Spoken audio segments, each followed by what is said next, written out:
ஒரு பழக்கருப்பை ஐயா தான் சொல்லியிருந்தார், வரலாற்று தகப்பன் உங்கள் தகப்பன். வரலாற்று தந்தை தான் நம்ம அப்பெல்லாம். அப்படியா?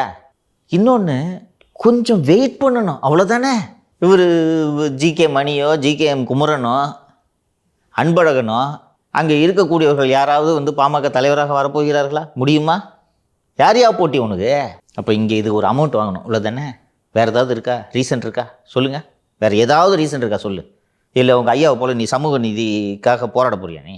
ஸோ இன்றைக்கி இந்த தேர்தல் ஆணையம் விவகாரத்துக்கு வருகிறேன். பாமக ஒரு பதிவு பெற்ற கட்சி, அங்கீகரிக்கப்பட்ட கட்சி அல்ல. பதிவு பெற்ற கட்சி என்ற அடிப்படையில் இவர் ஐயாவோட கிளைம் என்னென்னா, 25லேயே ஏதோ ஒரு டேட்டு சொல்கிறாரு, அந்த டேட்டிலேயே அன்புமணியோட பதவிக்காலம் முடிந்து விட்டது அப்படின்னு ஐயா சொல்கிறாரு.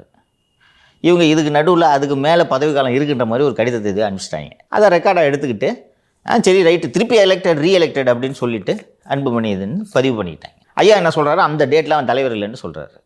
எலெக்ஷன் கமிஷன் என்ன சொல்லுது, பாஸ் நீங்கள் பதிவு பெற்ற கட்சி, இதில் எல்லாம் பஞ்சாயத்து பண்ணுறது எங்களுக்கு வேலை இல்லை. தேர்தல் ஆணையத்தில் பதிவு பெற்ற கட்சிகளின் எண்ணிக்கை 2500க்கும் மேல். ஒவ்வொரு கட்சியும் கூட்டு உட்கார வச்சு பஞ்சாயத்து பண்ணிட்டு இருக்கிறது எங்கள் வேலை இல்லை. உங்களுக்கு உண்மையிலே பஞ்சாயத்து இருந்துச்சுன்னா கோர்ட்டில் பார்த்துங்க.